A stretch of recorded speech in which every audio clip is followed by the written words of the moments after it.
تو آپ سمجھتے ہیں کہ اس وقت ہم جو کر رہے ہیں ابلاغی محاذ پر، آپ چونکہ اس کے ایکسپرٹ ہیں، منسٹر رہے ہیں، یہ ٹھیک ہے، ایسا ہی ہونا چاہیے؟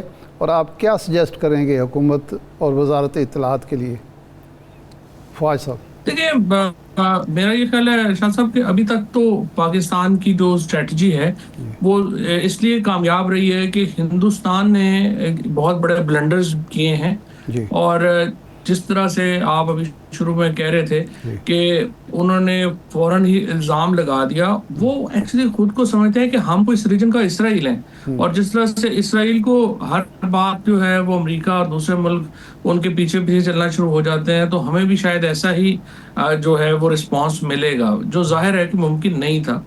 اب جب یہ پہلگام کا واقعہ ہوا ہے، اس کے بعد انہوں نے اپنا 100 امبیسڈر اکٹھا کیا ساؤتھ بلاک میں دہلی میں، تو انہوں نے پوچھا جی کہ ایویڈنس کیا ہے، تو ایویڈنس تھی کوئی نہیں۔ نیو یارک ٹائمز نے، ٹیلی گراف نے یہ ساری سٹوریز جو ہیں وہ چھاپیں۔ اس کے بعد ان کو جو انہوں نے اس کو ایسکلیٹ کیا ہے پاکستان کے خلاف، جو ان کا خیال تھا کہ ان کو سپورٹ ملے گی خصوصاً امریکہ کی طرف سے، وہ سپورٹ جو ہے وہ نہیں ملی، اور جے ڈی وینس جو اس وقت انڈیا میں ہی موجود تھے، انہوں نے ہی کہہ دیا ہے کہ دیکھیں ہم یہ نہیں چاہتے کہ یہ ایسکلیٹ کرے یہ اس طرح کی جو ٹینشن ہے۔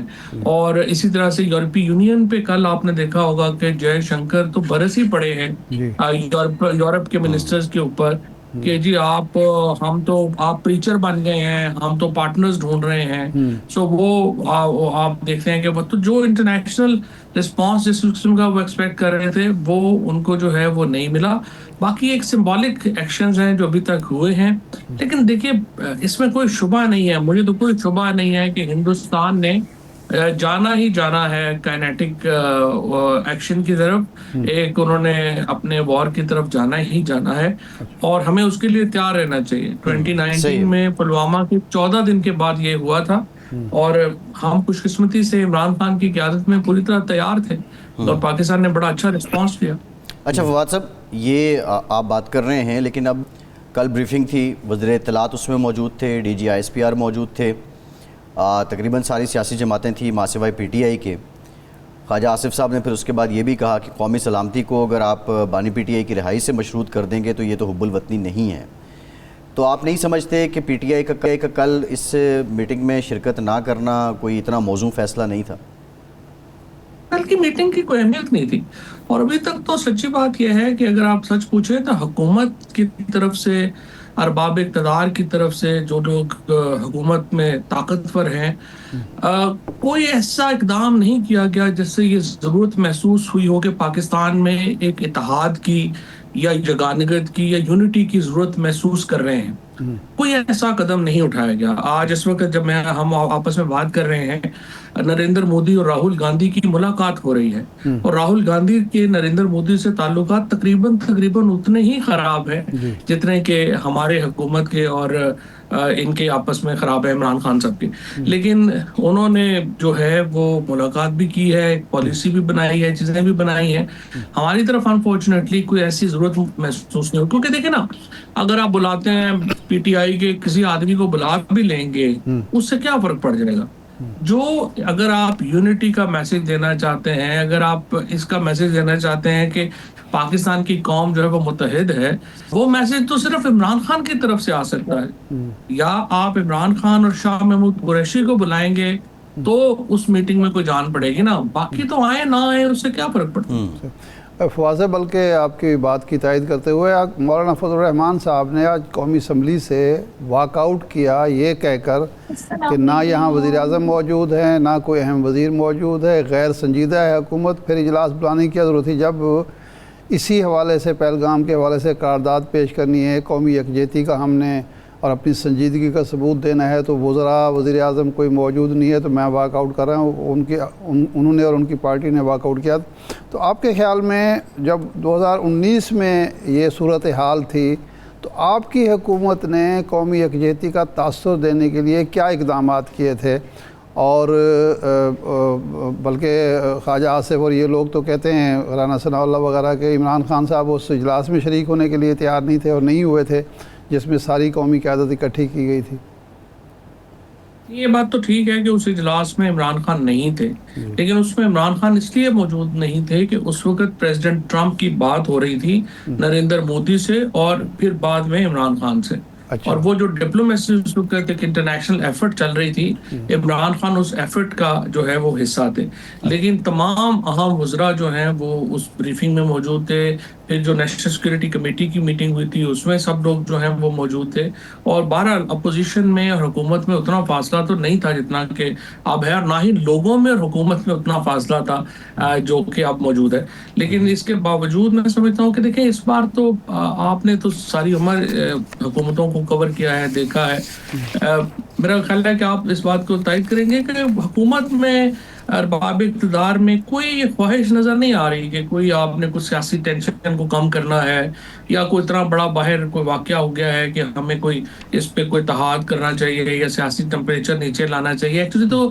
سیاسی ٹمپریچر بڑھانے کی ہی روز ہم ایفرٹ دیکھتے ہیں، لوگوں کو جس طرح سے عدالتوں کے باہر گرفتار کیا جاتا ہے، جس طرح سے ورکرز کے ساتھ جو ہو رہا ہے، کنوکشنز ہو رہی ہیں، پھر سپریم کورٹ نے جس طریقے سے یہ فیصلے اپنے جو امپورٹنٹ کیسز ہیں وہ رکھ لیے، سو پاکستان کے اندر مجھے نہیں لگتا کہ کوئی سیاست، اندرونی سیاست میں کوئی تلخیاں کم کرنے کی ضرورت کا کوئی احساس بھی پایا جاتا ہے۔ صحیح ہے۔ اچھا فواد صاحب، آج کی جو ڈیولپمنٹ ہے ذرا اس پہ میں آپ کی رائے چاہوں گا۔ ایک تو عالمی اور لوکل میڈیا کو لے کے جایا گیا اور وہاں انہوں نے کور بھی کیا اور بتایا جو بھارت کا وہ دہشت گرد کیمپ والا پروپیگنڈا تھا اس کو بے نقاب کیا گیا۔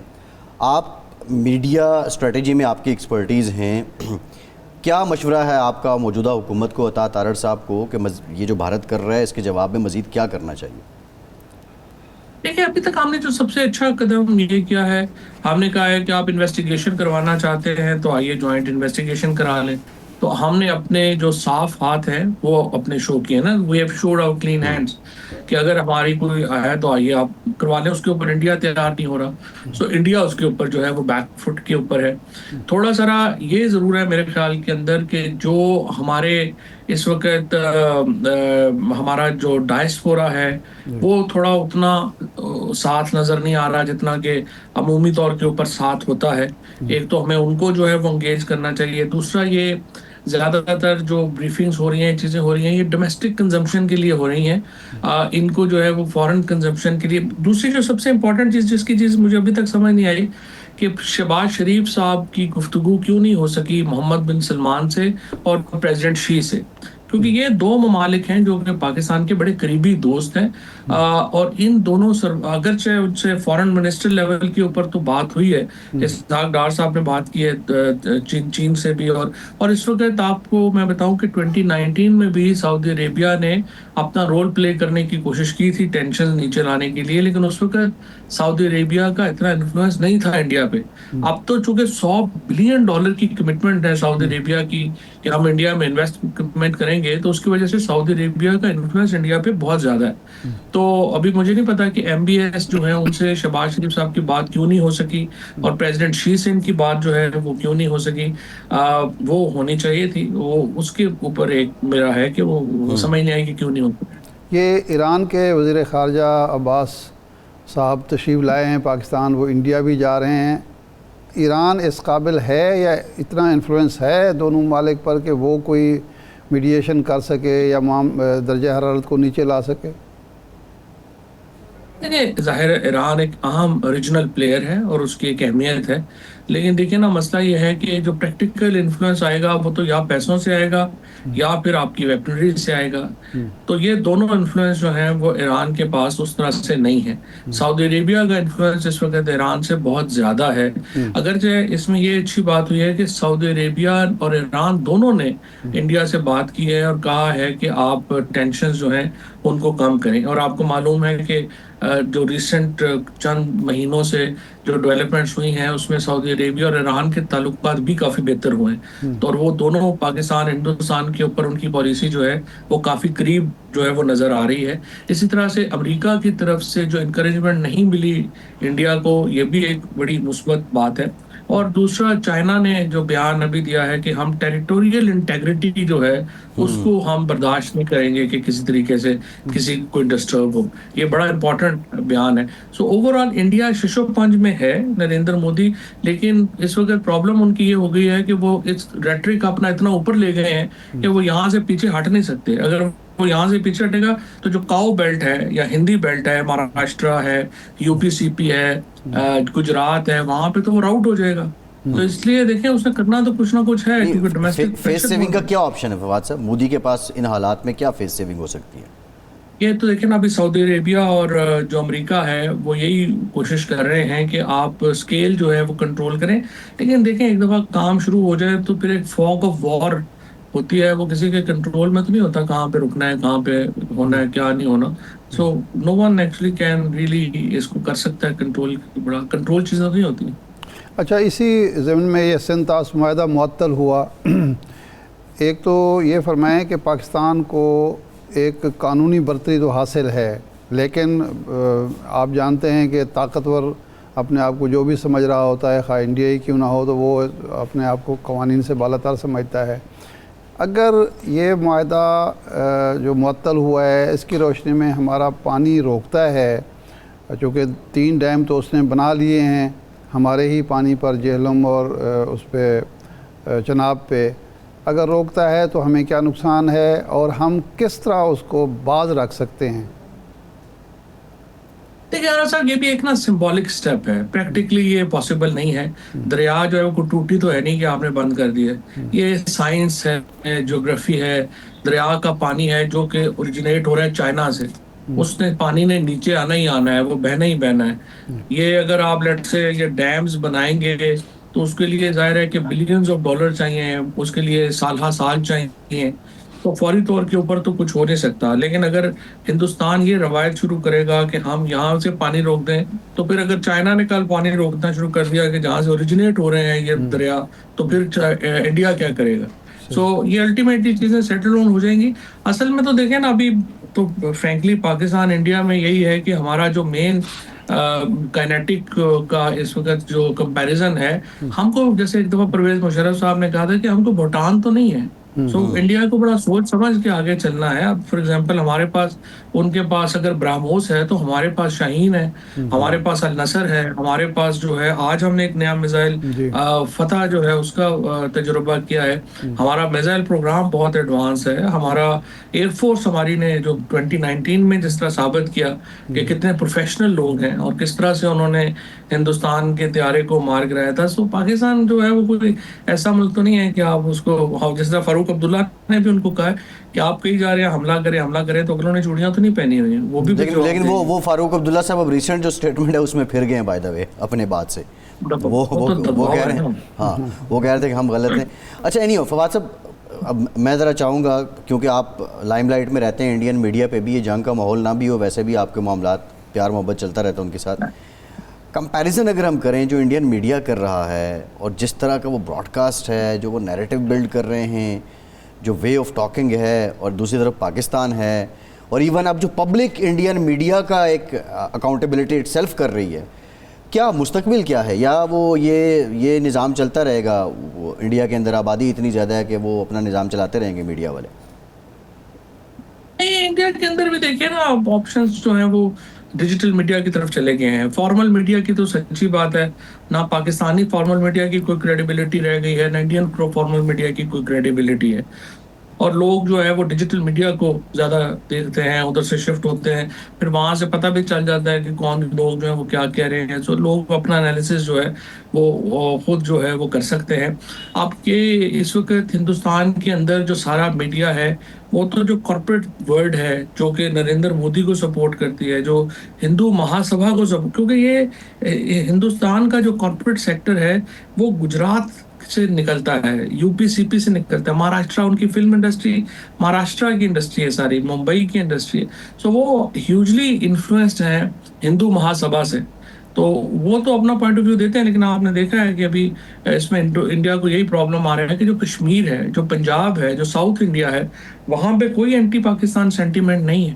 اور وہ جو مرضی کرتے ہیں. لیکن آن دی ادر سائڈ فواد صاحب جو ریئل چیلنجز ہیں ورلڈ بینک کی رپورٹ کے مطابق آج بھی 25 کروڑ لوگ ہیں انڈیا میں جن کے پاس ٹوائلٹ کی سہولت نہیں ہے, اور جو الٹریٹ لوگ ہیں وہ بھی تقریباً 20 کروڑ کے لوگ ہیں. ریپ کیسز بہت زیادہ ہیں. ہاں الٹریسی ہی ہے نا. تو آپ کے خیال میں نریندر مودی کون سے کو بڑے کو پڑھے لکھے اور بڑے کوئی اس طرح کے ہیں؟ نہیں, میں مودی کی بات نہیں کر رہا.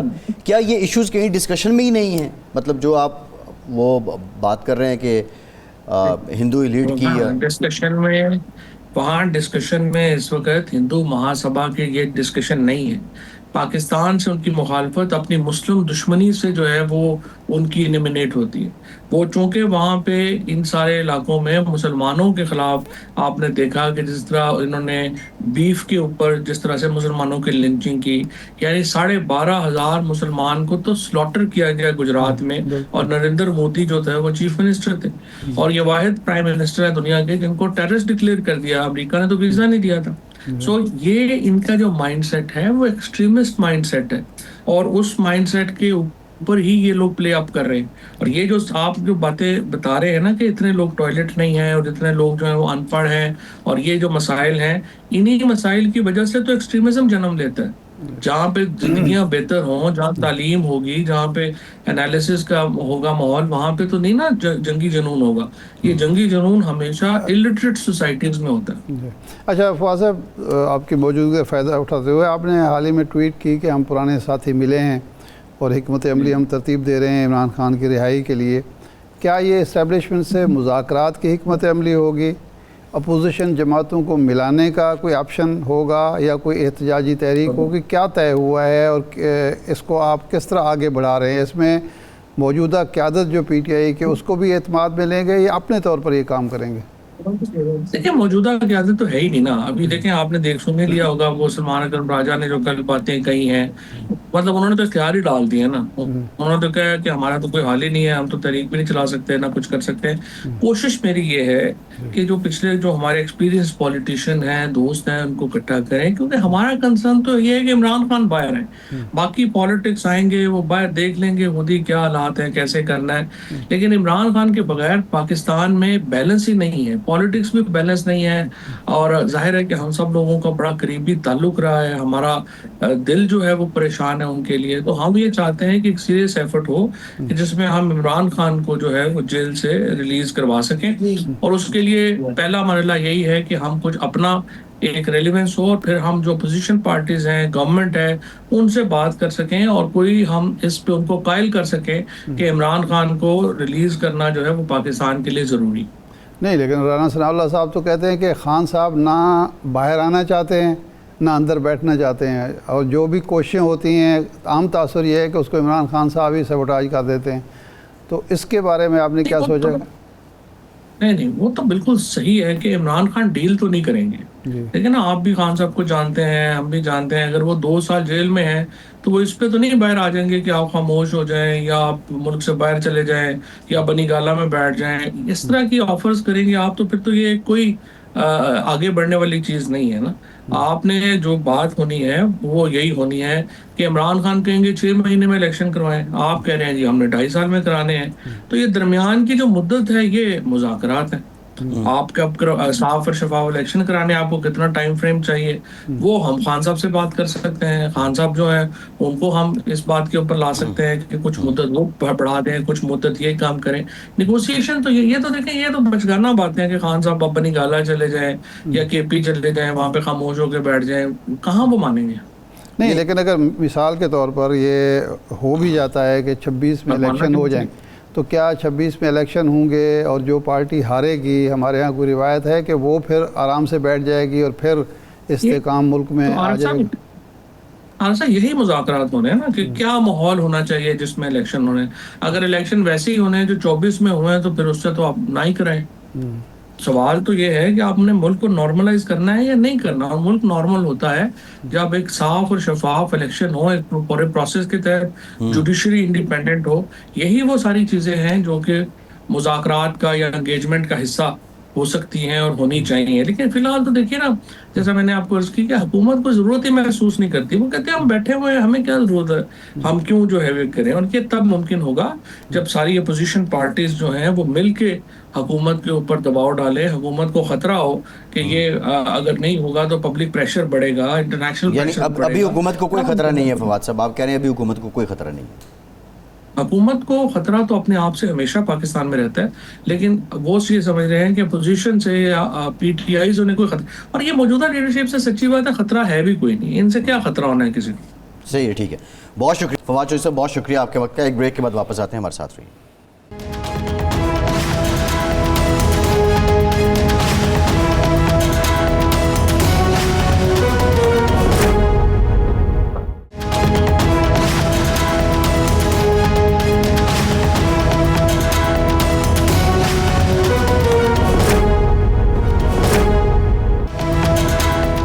بریک کے بعد ایک بار پھر سے آپ کو خوش آمدید کہیں گے. ارشاد صاحب, ہم پہلے بھی ڈسکس کر رہے تھے, لیکن یہ سارا جو معاملہ ہوا ہے پہلگام, اس کے بعد جب سے ہم نے دیکھا انڈیا کے اندر بھی اب وہ حالات ویسے نہیں ہیں نریندر مودی کے لیے جس طرح پہلے وہ فالس فلیگ کی آڑ میں اپنا ایک پولیٹیکل نیریٹو بنا لیتے تھے, ووٹ اکٹھے کر لیتے تھے.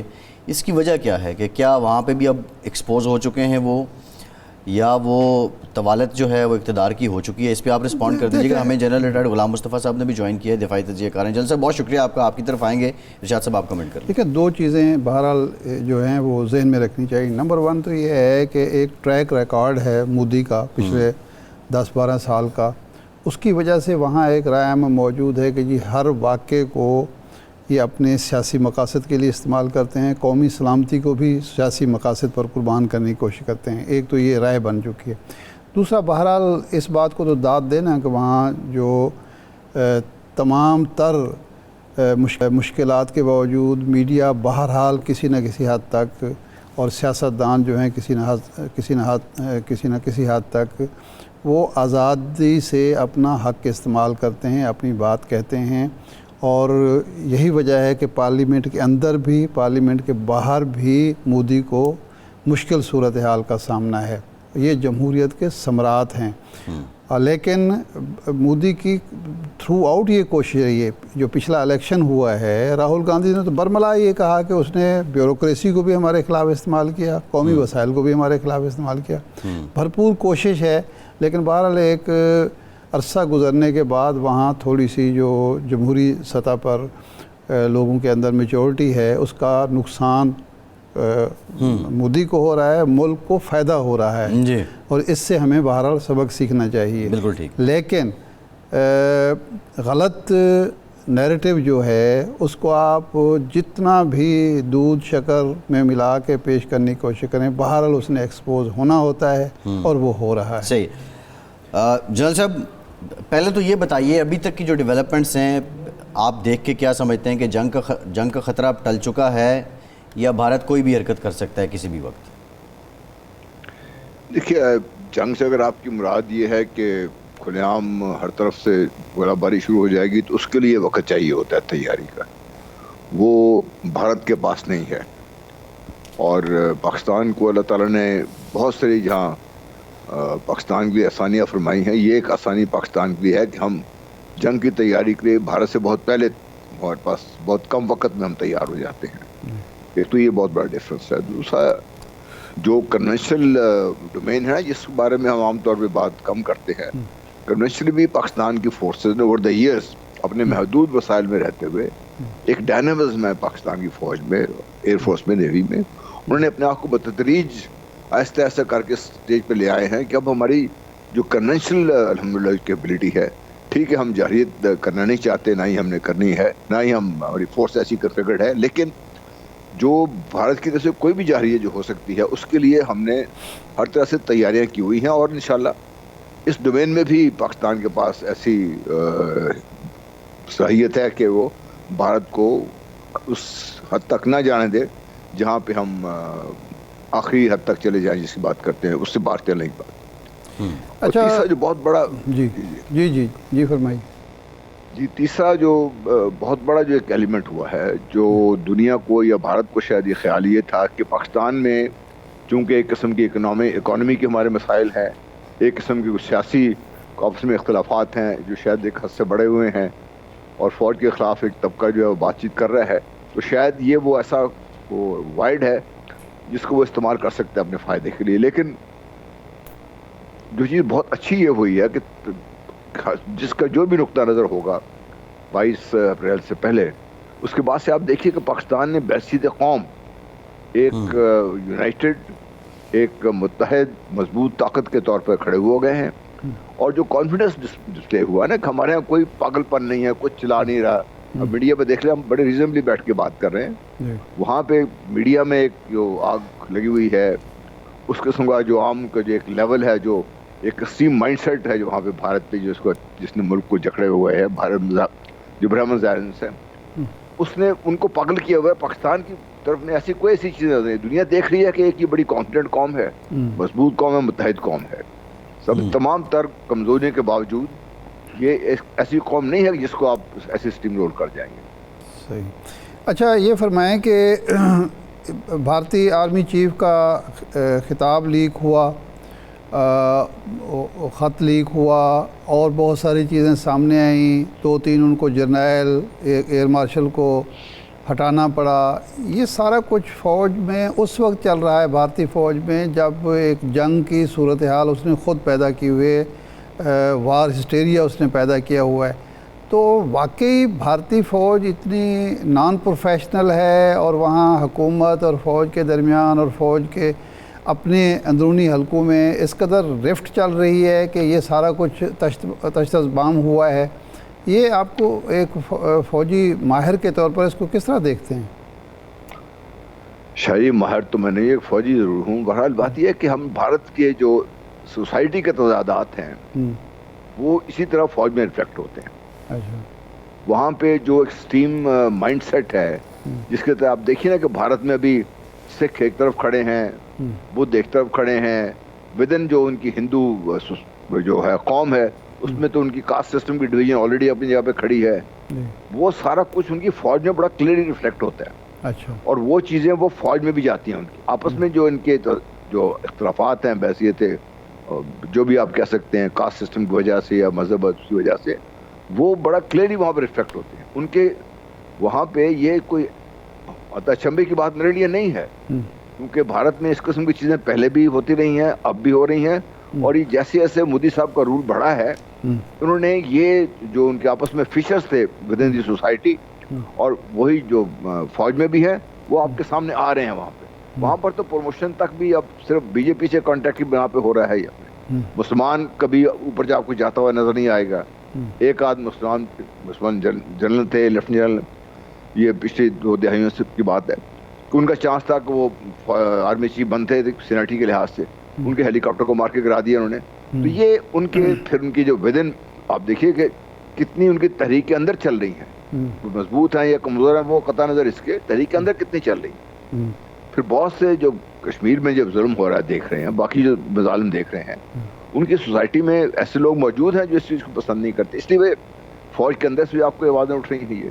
اور اس میں ایک اور چیز میں ایڈ کر دوں، آپ ہمارے اپنی جو ادارے ہیں اس کام کے لیے، ان کو بھی تو آپ داد دیجئے نا کہ انہوں نے کیسی کیسی چیزیں نکال کے پیش کر دی ہیں. ان کا سارا جو منصوبہ تھا وہ ودن سارا تشدد بام ہو گئے، جس وجہ سے ان کے جو آج وہاں پہ جو انٹیلیجنس کے چیف تھے ان کو بھی فائر کرنا پڑا انہیں. اچھا یہ جنرل صاحب جو آپ نے بات کی ہے، یہ بڑی امپورٹنٹ آپ نے بات کی. جب جنرل ڈی ایس رانا کی آپ بات کر رہے ہیں، جو پریس بیورو آف انڈیا ہے، ان سے یہ سوال ہوا تو انہوں نے جواب یہ دیا کہ ان کو انڈمان اینڈ نائکوبار کا چیف لگا دیا گیا ہے اور وہ زیادہ پریسٹیجیس پوسٹ ہے. یعنی اب ایک چیز تو کلیئر ہو رہی ہے کہ وہ اس بات کی نہ تردید کر رہے ہیں نہ تصدیق کر رہے ہیں کہ وہ اس عہدے پہ ڈی آئی چیف کے طور پہ موجود ہیں یا نہیں ہیں. دوسرا لیکن سوال جو ارشاد صاحب کا بھی تھا کہ ایسے وقت میں جب آپ کا میڈیا، آپ کی حکومت ایک جنگی ماحول بنائے ہوئے ہے اور آپ ایسے تقرر کر رہے ہیں، تو میسج کیا ہے کہ انڈیا کے جرنیل پھر سے جنگ لڑنے میں سیریس نہیں ہیں، وہ رائے فرار اختیار کر رہے ہیں؟ دیکھیے، رائے فرار تو میں نہیں کہوں گا، پروفیشنلز ہیں ان کو، we must respect them as professional. لیکن ان کو پتہ ہے کہ ان کی کمزوریاں کیا ہیں. ان کو پتہ ہے کہ ایسے وقت میں جب پاکستان ایک جس طریقے سے مضبوطی سے کھڑا ہے، اگر حملہ کیا تو نقصان کیا ہوگا اس کا. اچھا کیونکہ رافیل تیار تو لے لینا انہوں نے، ان کو ایبزارب کر کے ان کو اس لیول پہ لے کے آنا جس سے ہمارے پائلٹ کے ماہر ہیں، یا فوج میں بڑے بڑے ہتھیار لے کے آ جانا، ان ٹیکنالوجی کو ایبزارب کرنے میں بھی عرصہ لگتا ہے اس پہ. اچھا آپ ایک لے آتے ہیں، ایک عرصہ لگتا ہے جب آپ ٹرین کر کے اس کو ایفیشینٹ لیول پہ لے کے آ جاتے ہیں اس کے اوپر، تو وہ بھی آپ کے سامنے ہے. اور ایک چیز اور بڑی ہے، ان کی فوج میں جو سیاسی درندازی ہے نا بہت زیادہ ہے اس پہ. اچھا ہاں وہ بہت زیادہ ہے. وہ مودی صاحب کی پسند ناپسند پہ، یعنی بی جے پی کی پسند ناپسند پہ کام چلتا ہے وہاں پہ. وہ ایک بہت بڑا فیکٹر ہے جو عام طور پہ ہمارے یہاں اسٹڈی نہیں ہوتا، وہ ہے وہاں پہ ایک کمزوری ان کے بیچ میں ہے یہ. اچھا یہ فرمائیں کہ آپ کیا دیکھتے ہیں کہ یہ جو اندرونی چپکلش ہے فوج کے اندر، یا ایک آپ پروفیشنلزم اس کو کہہ رہے ہیں، پروفیشنلزم ہے کہ جی جنگ کی طرف ہمیں نہیں جانا چاہیے، اس کے بعد چھوٹے موٹے سرجیکل سٹرائک کا راستہ بھی بند ہو گیا ہے، امکان باقی نہیں رہا، اور اب بھارت کو یا مودی کو ہوش کے ناخن لینے ہوں گے اور کوئی نہ کوئی عالمی دباؤ کو قبول کرنا ہوگا تاکہ اس کی مزید جو خرابیاں ہیں، کمزوریاں ہیں، اندر کی چپکلش ہے، نمایاں نہ ہو. دیکھیے مودی کا ذہن کو اور جو اس وقت ذہنیت جو بھارت کو رول کر رہی ہے، ہمیں اس کو سمجھنے کی ضرورت ہے. شادی آپ مجھ سے بہتر سمجھتے ہیں کہ جو اس قسم کا جو ہندوتوا کہتے ہیں ہم اس کو، یا برہمنزم کہہ لیں، جو اس وقت جو جکڑے ہوئے پورے معاشرے کو، اس کو ایک ایکسپریشن چاہیے اپنی طاقت کا. کیونکہ جس زوم میں وہ مبتلا ہیں وہ اس کا آہستہ آہستہ اشکار تو ہو رہا ہے، لیکن وہ حد سے زیادہ اس کا وہ نہیں ہونے دینا چاہتے، کیونکہ ان کو بھی پتا ہے کہ اگر دنیا کو، بھارت نے تو بتایا ہوا تھا ہم بہت بڑی طاقت بن چکے ہوئے ہیں، اب پاکستان کے سامنے کچھ کرنے کو تیار کرنے سے وہ ہچکچا رہے ہیں. تو مجھے جو ڈر ایک اور ہی ہے کہ کہیں پاکستان میں خدا نہ خاصا دہشت گردی کا ایسا بڑا واقعہ نہ ہو جائے جس کو وہ کلیم کر لیں گے. بھارت نے کبھی اس سے ہوتے نا، کوئی شرم نہیں کی انہوں نے کبھی بھی کہ اگر ایسا کہو کہ بھائی کہے کہ ٹھیک ہے وہ دنیا کو بتا سکیں یہ دیکھیں ٹیررزم بھی ہو سکتا ہے پاکستان میں. یعنی وہ کلیم کریں گے کہ یہ ہم نے کرایا ہے، اس کو مان لیں گے. وہ یہ کلیم کریں، جی وہ ماننے کے کئی طریقے ہیں نا شاہ جی، کئی چیزیں سے مان لیں گے، وہ کئی طریقے ہیں ماننے کے. ان کا میڈیا شور مچا دے گا کہ یہ پاکستان کے اندر سے جو بیٹھے ہوئے تھے ہم نے کرایا ہے.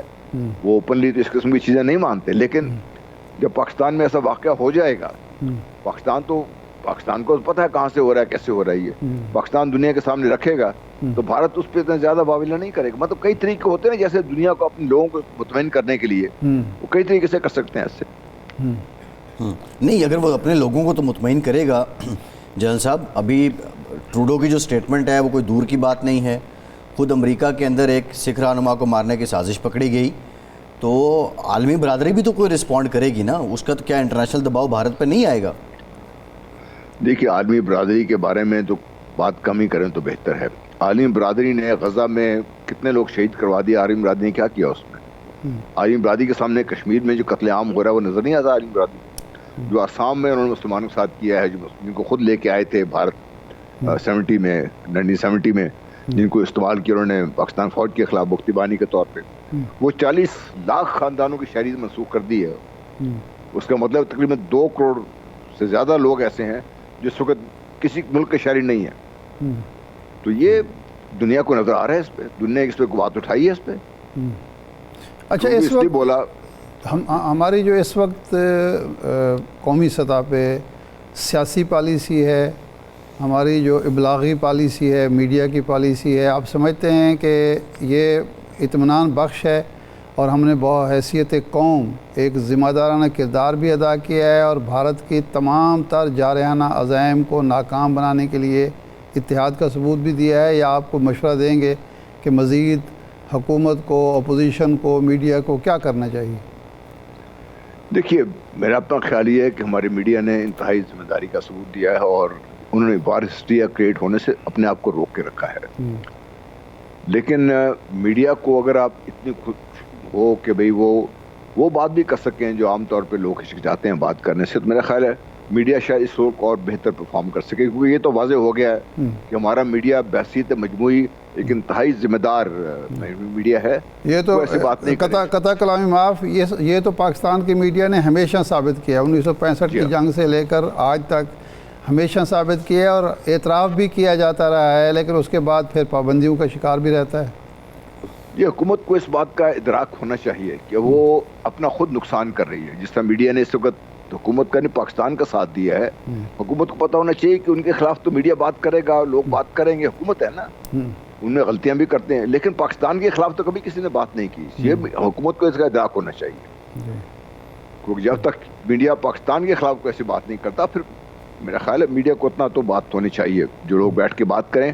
کوئی یہ بھی ایک اصلاح کا ذریعہ ہے نا، میں اگر اپنی رائے دے رہا ہوں تو میں پاکستان کے خلاف بات نہیں کر رہا، میں یہ کہہ رہا ہوں کہ حکومت نے یہ کام ٹھیک نہیں کیے، اس میں ان کو اور بہتری لانے کی ضرورت ہے۔ میں ان سے شاید اختلاف رکھتا ہوں گا، ان کو ووٹ نہ دوں گا، لیکن جب پاکستان کی بات آئے گی تو میں پاکستان کی بہتری کے لیے بات کروں گا۔ زیادہ تر میڈیا یہی سوچ رکھتا ہے۔ دوسرا، جہاں تک حکومت کا تعلق ہے، ویسے مجموعی تو اس وقت ویسی وہ بات کرنے سے تھوڑا اعتراض ہی کرتا ہوں، لیکن یہ ہے کہ یہ موقع تھا ہماری جو سیاسی لیڈرشپ ہے کہ وہ اپنے دائرے سے باہر نکلیں، اپنے دائرے سے باہر نکلیں، اور دائرے سے جب باہر نکلیں گے تو بہت سے ایسے جو ہمارے مسائل ہیں ان کو حل کرنا اتنا بڑا مشکل کام نہیں ہے، کیونکہ سیاستدانوں کی جو مجھے آپ کو یاد ہے منظور بھٹو صاحب ہمارے علاقے بہت ایک منجے ہوئے سیاستدان ہے، میں ان سے پوچھا تھا ایک دفعہ کیا سیاستدانوں میں فوجی میں کیا فرق ہے، ان کا فوجی جو ہے وہ ٹیک کیا کہتے ہیں وہ کنسنسس فار گرانٹیڈ، اور سیاستدانوں میں یہ قابلیت ہوتی ہے کہ وہ بیر منیمم ایجنڈے پر وہ اکٹھے ہو سکتے ہیں، اور پاکستان کے لیے اگر ان کو اکٹھا کرنا پڑتا ہے تو وائی ناٹ، کہ اس میں حرج کیا ہے، اس میں پاکستان کے لیے کر رہے ہیں نا سارا کچھ۔ صحیح ہے، بالکل ٹھیک ہے، بہت شکریہ lieutenant general retired Ghulam Mustafa صاحب آپ کے وقت کا۔ ایک بریک کے بعد واپس آتے ہیں۔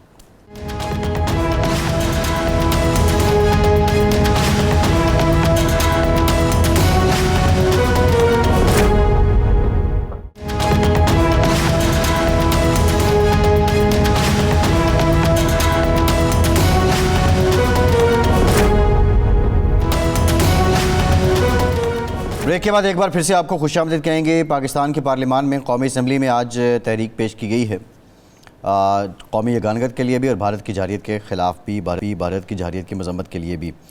جو تحریک منظور کی گئی ہے وہ متفقہ طور پہ منظور کی گئی۔ بہرحال مولانا فضل الرحمان صاحب جو ہیں ان کی جماعت نے کچھ وزیر اعظم صاحب اور جو کلیدی لوگ ہیں، وزراء ہیں، ان کے نہ آنے پہ احتجاج کیا اور ایک واک آؤٹ بھی کیا۔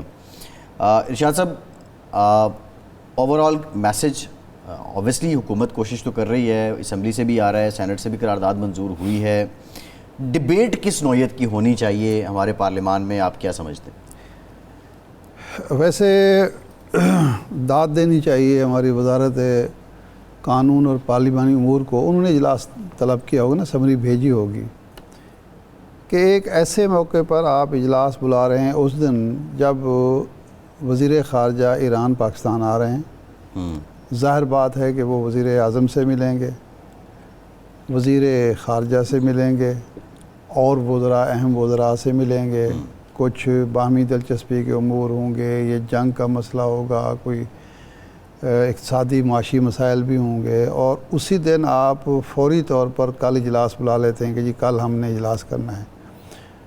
فضل الرحمان صاحب نے جو اعتراض کیا وہ جائز اعتراض تھا کہ آپ نے اجلاس بلایا ہے اور آپ نے قومی یکجہتی کا مظاہرہ کرنا ہے، تو قومی یکجہتی کا مظاہرے سے پہلے تو آپ کو سنجیدگی کا مظاہرہ کرنا چاہیے نا۔ یہ نظر آنا چاہیے کہ اس اجلاس میں جہاں قرارداد منظور ہو رہی ہے، اپوزیشن سے تعاون طلب کر رہا ہے، وزیر اعظم موجود ہیں یا نہیں ہیں، نائب وزیر اعظم اور وزیر خارجہ موجود ہیں یا نہیں ہیں، وزیر دفاع ہیں یا نہیں ہیں، آپ نے اجلاس بلا لیا ہے۔ تو یہ میرا خیال ہے آج کی بجائے کل بلا لیتے، جب اتنے دن نہیں بلایا تو کل بھی بلا سکتے تھے جب وزیر اعظم وہاں ہوں، اور وزیر اعظم کو ہی انیشیٹ کرنی چاہیے یہ قرارداد، اور انہیں اس موقع پر ایک پالیسی بیان بھی دینا چاہیے۔ تو وہ نہیں ہوا، لیکن اس کے باوجود قومی اتحاد کا مظاہرہ قرارداد کے ذریعے تو نظر آ گیا، لیکن ساتھ ہی ساتھ یہ بھی پتہ چلا کہ حکومت، میں اس کو غیر سنجیدہ نہیں کہہ رہا، غیر سنجیدگی کا بات نہیں کر رہا، یہ حکمت کے منافی بات ہے کہ آپ ایک اہم اجلاس سے اہم وزراء اور وزیر اعظم غائب ہوں، اس موقع پر یہ کام نہیں ہونا چاہیے تھا، لیکن اس کے باوجود یہ ہوا ہے۔ تو اب میرا خیال ہے کل کے اجلاس میں وزیر اعظم صاحب کو، وزراء کو بھرپور شرکت کرنی چاہیے، اور ایک پالیسی بیان دینا چاہیے اور یہ بتانا چاہیے کہ جناب والا اس معاملے میں ہم سنجیدہ بھی ہیں، ہم متحد بھی ہیں، ہم تیار بھی ہیں، سنجیدگی بھی ظاہر ہو، ہمارا اتحاد بھی سب کے سامنے اظہار ہو اس کا، اور یہ بھی پتہ چلے دشمن کو، پتہ تو چل چکا ہے ان کو کہ بھئی یہ لوہے کا چنا ہے پاکستان نے دیکھیں 1947 سے لے کر آج تک یہ تو ثابت کیا ہے کہ خواہ وہ اقتصادی طور پر معاشی طور پر کمزور ہو، خواہ وہ سیاسی حوالے سے کسی قسم کے مسائل کا شکار ہو، لیکن بھارت کے مقابلے میں وہ بہرحال ایک سیسا پلائی دیوار ہے، اور بھارت کا مقابلہ کرنا اس کو خوب آتا ہے۔ اگرچہ ہمارے ہاں مسلسل غلطیاں ہوئیں، ہمیں امریکہ نے بار بار کرانے کی کوشش کی جی آپ کا اور بھارت کا کیا، اور ہمارے ہاں بھی ایسے لوگ پیدا ہو گئے جنہوں نے ماشاءاللہ مسلسل، وہ سیاستدان بھی ہیں، صحافی بھی ہیں، کہ جی ہمارا ان کا کیا مقابلہ، وہ بھائی مقابلہ ہے، اس لیے کہ جب ہمارے وجود کو خطرہ ہو، ہماری بقا خطرے میں ہوگی، تو ہم صرف اس بنیاد پر پیچھے نہیں ہٹ سکتے کہ جی وہ ایک بڑا ملک ہے، اس کے پاس زیادہ مسائل۔ اگر ہم 19 فروری کی جو بات ہے، اس دن کیا ہم نے یہ دیکھا تھا کہ بھارت کے زر مبادلہ کے ذخائر کیا ہیں، یا ہم نے یہ دیکھا تھا کہ اس کی فوج کی تعداد کیا ہے؟ جنگ میں بنیادی چیز جو ہوتی ہے وہ اہلیت، صلاحیت، تربیت، جذبہ، یہ ہوتا ہے۔ یہ ہم تو خیر مسلمان ہیں، ہمارا تو عقیدہ ہے، اور اس پر ہم بار بار اس عقیدہ کا اظہار بھی کیا ہے، اور اس کا نتائج بھی دیکھے ہیں کہ جی بسا اوقات چھوٹا گروہ جو ہے اللہ تعالیٰ کی مدد سے بڑے گروہ کو شکست دیتا ہے، انہیں بارہ یہ سب۔ تو ہمارے جو وجود کا بقا کا ایشو ہے، اس کا کوئی تعلق ہمیں اقتصادی ترقی، معاشی ترقی کی طرف جانا چاہیے، یہ بھی اس کا تقاضا ہے، لیکن یہ بھارت اگر سمجھے کہ وہ اپنے آپ کو سمجھے کہ جی ہم امریکہ بن گئے ہیں، اور پاکستان جو ہے خدا نخواستہ بھوٹان یا نیپال یا مالدیپ ہے، ایسی بات تو شاہ صاحب اس کو بھی بہت اچھے سے پتہ ہے، لیکن کویسچن یہ ہے، ایک جانب چلیں حکومتی رویے پہ آج تنقید ہو رہی ہے، درست ہے۔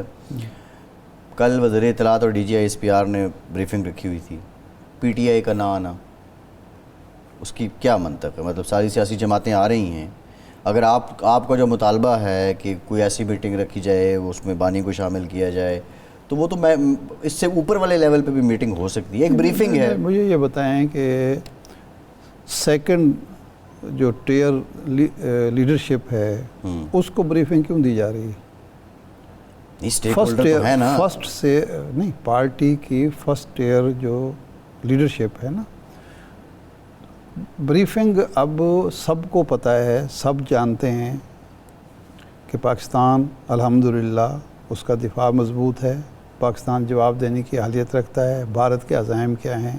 اصل میں جو میٹنگ اب ہونی چاہیے وہ بریفنگ کے لیے نہیں ہونی چاہیے، مشاورت کے لیے ہونی چاہیے، کہ دو چیزیں، ابھی تک ہم سارا ڈسکس کر رہے ہیں کہ جی ہمارا جواب کیا ہوگا، نہیں، ہمیں ڈسکس یہ کرنا چاہیے کہ اگر بھارت جارحیت کرتا ہے تو ہمارا جواب کیا ہوگا، اور اس کے بعد ہمارا لائحہ عمل کیا ہوگا، کہ ہم یہ سوچیں کہ کیا وجہ ہے کہ نہ تو ہم مسئلہ کشمیر حل کرا پائے آج تک، نہ بھارت کو بار بار منہ کی کھانے کے باوجود یہ سبق پڑھا پائے کہ جی اب آپ اپنی حدود میں رہیں، پاکستان لوہے کا چنا ہے۔ تو وہ کیا ہمارے اندر کمزوریاں، خامیاں ہیں جو اس کو آمادہ کرتی ہیں کہ جی پھر ایک تالے آزمائی مہم جوئی کر کے دیکھیں۔